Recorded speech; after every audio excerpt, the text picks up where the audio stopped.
If you're planning to cancel your train ticket, the rules are changing and it could cost you more. Indian Railways is tightening its ticket cancellation policy, rolling out new refund rules between April 1st and April 15th, 2026. Earlier, passengers could get the maximum refund by cancelling up to 48 hours before departure. But under the new rules, that window has now been extended and made stricter. To get the highest refund, you must cancel your confirmed ticket at least 72 hours or 3 days before departure.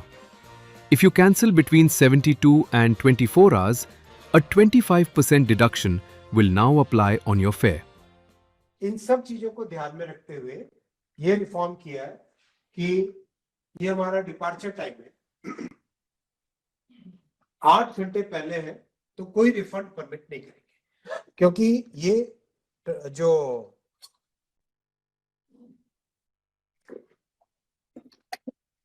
Field में हमने बातचीत की लोगों से, जब agent से और जो इस तरह के लोग होते हैं उनसे बिल्कुल एकदम बिना पैसेंजर की तरह जाके डिकॉय बन के बातचीत जब की आरपीएफ के और कमर्शियल डिपार्टमेंट के लोगों ने, तो उन्होंने बताया कि लोगों की मैक्सिमम ब्लैक वाला टिकट खरीदने की जो टेंडेंसी होती है वो होती है 24 आवर्स पहले।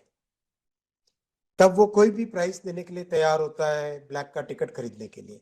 तो एजेंट्स का वो जो इंसेंटिव है लास्ट मिनट वाला, उसको समाप्त करने के लिए 8 घंटे से पहले नो रिफंड कर दिया। 8 घंटे से पहले अगर कैंसिल कराते हो तो 0 रिफंड।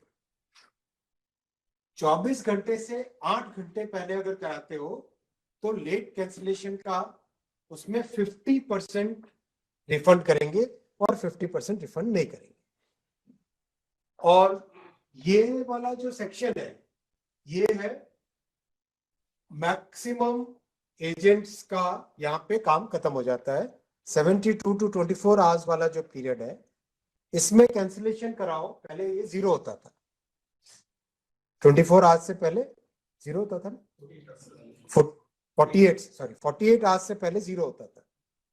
तो लोग 48 से जस्ट 1 घंटे पहले एजेंट अपना वो टिकट कैंसिल कर देते थे। तो इन सब स्टडी को ध्यान में रखते हुए ये लेके आए कि 72 to 24 आवर्स में 25% ऑफ द फेयर इंट्रोड्यूस किया, जो कि कैंसिलेशन का चार्ज रहेगा। और 72 आवर्स से पहले जेन्युइन पैसेंजर है जिसने अगर कैंसिल कराया है और अगर और भी कोई है तो उसमें नो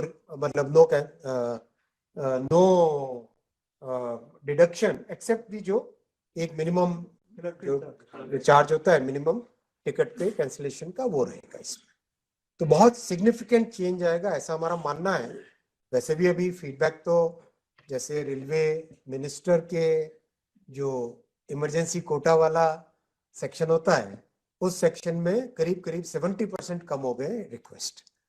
तो जब से ये तत्काल और ये सब रिफॉर्म्स इंट्रोड्यूस किए, पहले अगर डेली 400-500 रिक्वेस्ट आते थे, अब वो कम होके 150-200 के आसपास आ गए।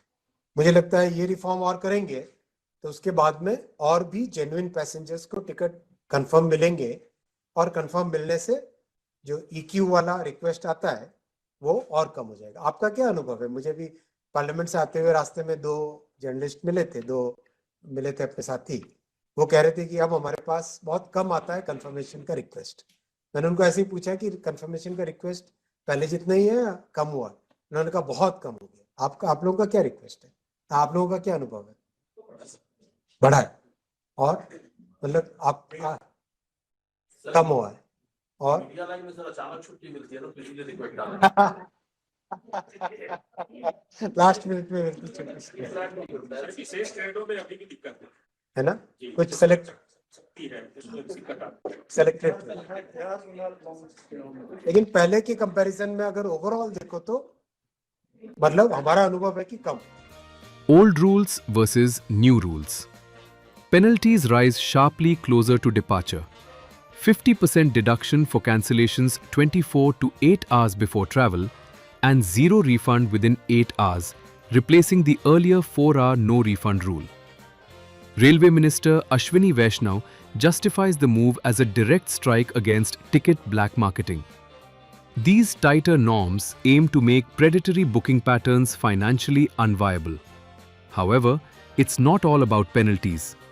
In a significant win for urban commuters, the Railways now allows you to change your boarding station up to 30 minutes before departure.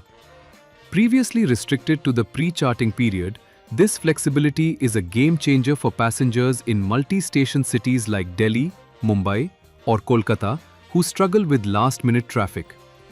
Waitlisted passengers see less upheaval with a nominal 20 rupees charge for cancellations.